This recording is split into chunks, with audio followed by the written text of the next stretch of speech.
नमस्कार दोस्तों, मैं हूं दिनेश केवरा। स्वागत है आपका न्यूज़ टाइम एसएस न्यूज़ के इस अंक में। दोस्तों, कहते हैं कि अपने घर में अगर विभीषण हो, तो बाहर के दुश्मनों की ज़रूरत नहीं पड़ती है। ये बात सही है। इसलिए कहावत है, घर का भेदी लंका ढाए। हमारे विपक्ष के नेता जो हैं, वो अपना कुनबा नहीं सँभाल पाते हैं। कई लोग कहते हैं कि इसमें नैतिकता की बात मत करो आजकल राजनीति में, आप राजनीति की बात करो। अब इन्हीं के दल के अटल जी कहते थे कि भाई अनैतिक तरीके से अगर किसी को इस ढंग से सरकार गिरानी हो और फिर उनके मेंबर खरीद कर सरकार बनानी हो, तो ऐसे लोगों को मैं चिमटे से छूना भी पसंद नहीं करूंगा। तो वक्त के साथ नैतिकता और अनैतिकता के पैमाने भी बदल गए, लेकिन फिलहाल बेईमानी जो है या ठगी है, मक्कारी है, अब उसको उतना बुरे रूप में नहीं देखा जाता जितना पहले देखा जाता था। हो सकता है आज के थोड़े दिनों बाद पहली, दूसरी, तीसरी क्लास के अंदर बच्चों को जब पढ़ाया जाएगा, तो ए से अराजकता और फिर बी से कुछ बुराई और पढ़ाई जाएगी, सी से चीटिंग पढ़ाई जाएगी, डी से डिसीट पढ़ाया जाएगा। कुछ इस टाइप का एक नई वोकेबलरी आएगी और बच्चों को बताया जाएगा कि बेईमानी करना कोई गुनाह नहीं है। आप राम का नाम लो और आप गुनाह कर सकते हो। और उसके बाद आपको लुटेरा बनना सिखाया जाएगा या फिर हो सकता है आपको आजकल तो हमारे यहाँ आधे आदमी ऐसे हैं एडीआर की रिपोर्ट के मुताबिक जिनके ऊपर अपहरण, बलात्कार, हत्या के मुकदमे हैं, तो इस सारे पाठ हो सकता है दूसरी, तीसरी, चौथी क्लास में पढ़ा दिए जाएँ। फिलहाल बात हो रही थी कि अपना ही घर अगर बिखरा पड़ा हो, तो क्या कहा जाए? अभी एक थोड़ी देर पहले एक कहानी निकल कर आती है कि अशोक चव्हाण 4 महीने से राहुल गांधी से मिलना चाहते थे और उन्होंने बहुत कोशिश की। राहुल गांधी इन्होंने वक़्त नहीं दिया और एक सिंपल 3 वर्ड का मैसेज दिया जो अभी चल रहा है इस समय, टॉक टू केसी यानी कि केसी वेणुगोपाल।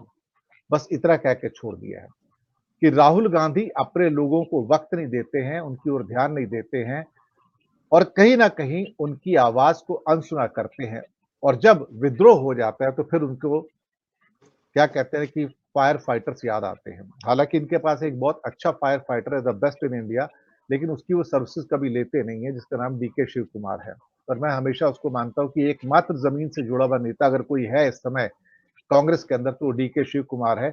लेकिन यकीन मानिए जिस ढंग से इन्होंने डीके शिव कुमार को पिछले कई सालों में ट्रीट किया है और अगर 1 डेढ़ साल में वो भी छोड़ के बीजेपी में चला जाए तो मुझे कोई हैरानी नहीं होगी क्योंकि जितना अपमान डीके शिव कुमार का कांग्रेस में हुआ है, ये तो उनकी भली मनसाहत है कि वो अभी तक कांग्रेस में बने हुए हैं।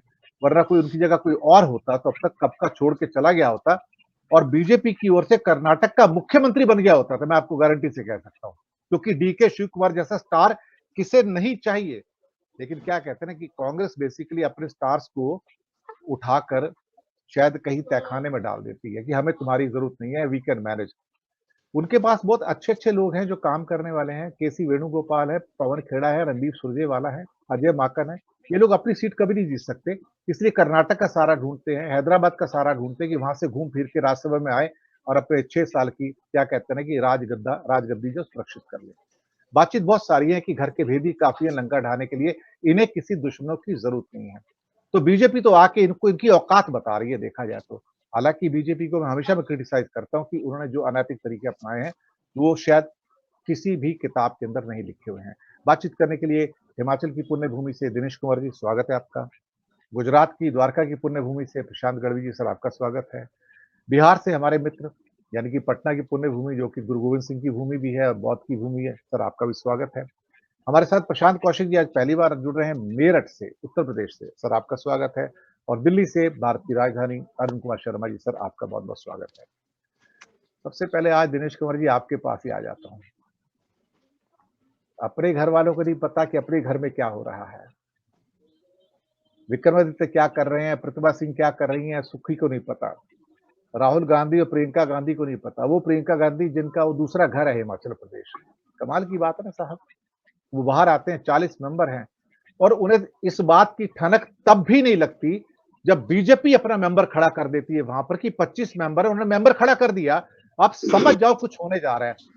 लेकिन क्या है ना कि कुंभकर्ण की नींद असर ये तब जागते हैं जब इनकी लंका में आग लग गई होती है और आधी लंका खाक हो गई होती है, तब ये सोचते हैं भागते हैं, ये क्या हो गया, ये क्या हो गया। That is a problem with them. और समाजवादी पार्टी का ही हाल है, वो भी एक कार्टल में घिरे रहते हैं। वो अखिलेश जी हैं, उनको बाहर निकलना पसंद नहीं है, एयर कंडीशन में गोल्डन स्पून के साथ पैदा किए हैं। वो बाप की तरह थोड़ी है जो जमीन के ऊपर कबड्डी करेंगे और लोगों से मिले जुलेंगे साहब। यहाँ तो सब लोग एसी रूम में बैठते हैं, बाहर निकलते नहीं है। और मोदी और शाह जो है 24 घंटे और पूरे 12 महीने पॉलिटिक्स करते हैं। आज इंडिया में जब जरूरत थी राहुल गांधी को, तो पता लग रहा है ऑक्सफोर्ड में बैठे 4 दिन के लिए सर, इंग्लैंड चले गए सर वो तो वहां पे। आप सोचिए ना, आप मैसेज क्या दे रहे हैं लोगों को, दिनेश कुमार जी? सर वो कहावत है ना कि हमें तो अपनों ने लूटा, गैरों में कहाँ दम था, हमारी कश्ती भी वहां डूबी जहां पानी कम था। क्या बात है, हालात क्या ये बात हैं, हालात ये हैं कि बावजूद इसके कि हर पहलू पर पिछले 6 महीने से बगावत के सुर सुनने में आ रहे हैं पार्टी में, और उनको इग्नोर किया जाता रहा। विभीषण तैयार किए जाते हैं सर। विभीषण ऐसे नहीं है, जब अत्याचार अपने घर में होता है तो कोई विभीषण बनता है। और वो तो बैठे ही, दूसरी तरफ तो वो बैठा ही रावण जो है वो तो मारा ही तब गया जब उसने विभीषण के साथ अत्याचार किया और वो राम की शरण में चला गया। लेकिन यहाँ परिस्थितियां अलग हैं। यहाँ तो विपक्ष एक तरह से, हमारे हिमाचल की मैं बात करूं, आज वो 6 बागी विधायक जो हैं उनकी सदस्यता रद्द कर दी गई और कुल 68 में से 34 अब कांग्रेस के पास हैं, 25 भारतीय जनता के पास हैं, 3 आजाद उम्मीदवार हैं और 6 जो हैं अब वो विधानसभा से बाहर हैं। तो आगे का क्या कोर्स ऑफ एक्शन होता है, आज अभी 1 घंटा पहले की घटनाक्रम है जो मैं आपको बता रहा हूं। और इस माहौल में आपने बात की डीके शिव कुमार जी की, वो और भूपेंद्र सिंह हुड्डा पिछले 4 दिन से कैंप कर रहे हैं शिमला में और सारी स्थितियों को संभालने की कोशिश कर रहे हैं। लेकिन इसके बावजूद ये जो लास्ट मोमेंट पर आकर जो एक्ट और कंडक्ट है, मैं पहले एक बात बड़ी स्पष्ट कर देना चाहता हूं कि ये जो 6 लोग थे जिन्होंने हिमाचल प्रदेश में ये बवाल खड़ा कर दिया, ये लोग निश्चित तौर पर गद्दार कहे जा सकते हैं। मैं नहीं आगे, क्योंकि पार्टी के साथ इन्होंने गद्दारी की है तो गद्दार कहे जा सकते हैं। लेकिन इनको गद्दारी करने के लिए या वो आए तो कांग्रेस के टिकट से जीत कर थे, और इस मरहले पर ये कैसे पहुंच गए, ये एकदम का एक मिनट का घटनाक्रम नहीं है। बार बार हाईकमान को सूचित किया जाता रहा और हाईकमान इस घटनाक्रम को इग्नोर करती रही कि ये जो स्टेप बाय स्टेप चल रहा है। ये जो हिमाचल से राज्यसभा सांसद बने हैं हर्ष महाजन, ये कहीं ना कहीं पिछले लंबे अरसे से 40-45 साल तक कांग्रेस के बड़े स्ट्रॉन्ग लीडर रहे हैं और वीरभद्र सिंह के भी बहुत करीब रहे हैं। लेकिन इस परिस्थिति में पिछले 2 साल पहले ही इन्होंने भारतीय जनता पार्टी में अपना स्थान ग्रहण किया और ये आज उनके प्रत्याशी बने और प्रत्याशी बनने के बाद इलेक्शन जीत भी गए। तो ये परिस्थितियां जो उत्पन्न हुई, ये परिस्थितियां इससे भी ज्यादा भयानक हो सकती थी अगर लास्ट मोमेंट की जो मैनेजमेंट है वो काम नहीं कर पाती। क्योंकि अभी तो वो चिट निकालने की नौबत आई, अगर वो परिस्थितियां जैसे पहले थी वैसी रहती तो ये परिस्थितियां और भी ज्यादा भयानक होती, वहां चिट की जरूरत ही नहीं पड़ती।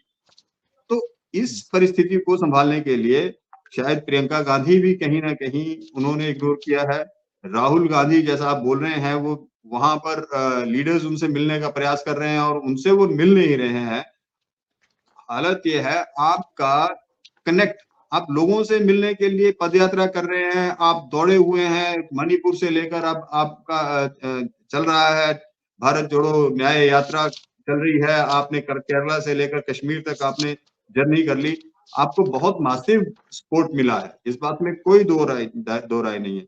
लेकिन जो अंदर आपकी कोठरी में जो पक रहा है, अगर आप में वहां पर तालमेल नहीं बैठा पा रहे हैं तो ये आपकी बहुत बड़ी चूक है। वहां विपक्ष ने, देखो देश में लोकतंत्र की हत्या आए दिन हो रही है, इस बात के लिए हमें किसी को कोई शंका नहीं है कि कहाँ क्या हो रहा है। आपने भी अभी एक अपने एपिसोड में जिक्र किया था कि लोकतंत्र की हत्या के ऊपर किस तरह से लोग आगे बढ़ रहे हैं। यहाँ हिमाचल जैसी देवभूमि में इस तरह का घटनाक्रम जो है ये बहुत बड़े मैग्नीट्यूड की ओर रिफ्लेक्ट करता है। क्योंकि अगर यहाँ पर इस तरह की संस्कृति, राजनीतिक संस्कृति इस तरह की पनप गई है तो ये आने वाले कल के लिए बहुत भयानक हो सकती है। आज की स्थिति में मुख्यमंत्री सुखविंदर सिंह सुक्खू और कुल मिलाकर कांग्रेस के 34 विधायक विधानसभा में रह गए हैं। उनमें से एक जो है वो स्पीकर हो गए हैं। तो अब कुल मिला जो मेजॉरिटी है हिमाचल विधानसभा की वो बनती है 35 विधायकों के साथ, क्योंकि कुल आंकड़ा है 68 का। ऐसे में अब ये लोग अदालत जाते हैं, स्टे लाते हैं, क्या आगे करते हैं ये अलग चीजें हैं, ये अलग विषय है। लेकिन जो विभीषणों की फौज तैयार हो रही है, जिसके ऊपर आप इस मुद्दे को जिस पर हम आज डिस्कस कर रहे हैं, ये विभीषण कहीं ना कहीं अपनी गलतियों की वजह से तैयार हो रहे हैं। जैसे आपने ही कहा कि अगर ये भारतीय जनता पार्टी ज्वाइन कर जाते डीके शिव कुमार, ये कब तक बर्दाश्त करेंगे। तो चीजों को आप चीजों को इग्नोर ना करें। बहुत अच्छे लोग हैं आपके साथ, आपको उनको साथ लेकर चलना होगा। आपको देखिए ग्राउंड लेवल पर विरोधाभास हो जाता है, किसी के पर्सनल इश्यूज भी हो सकते हैं, लंबी राजनीतिक लड़ाई चल रही है, एक कंस्टिट्यूएंसी में दूसरी कंस्टिट्यूएंसी में किसी को चीफ मिनिस्टर बनना है, किसी को मंत्री बनना है, वो एक दूसरे की लग पुलिंग करेंगे ही। लेकिन हाईकमान को जो वहां शीर्ष पर बैठे नेता हैं उनको ये समझना होगा कि इन लोगों में तालमेल किस तरह से बिठाया जाए ताकि आपकी सरकार 5 साल तक अच्छे से काम कर सके। अभी 1 साल 3 महीने या 4 महीने की ये सरकार है और इस तरह का ये जो बवंडर खड़ा हुआ है, ये भारतीय जनता पार्टी इसका फायदा लेगी और कांग्रेस पार्टी इससे नुकसान उठाना पड़ेगा। जी, मैं प्रशांत जी के पास आता हूँ। ये उत्तर प्रदेश के अंदर अखिलेश बाबू सोते रहते हैं।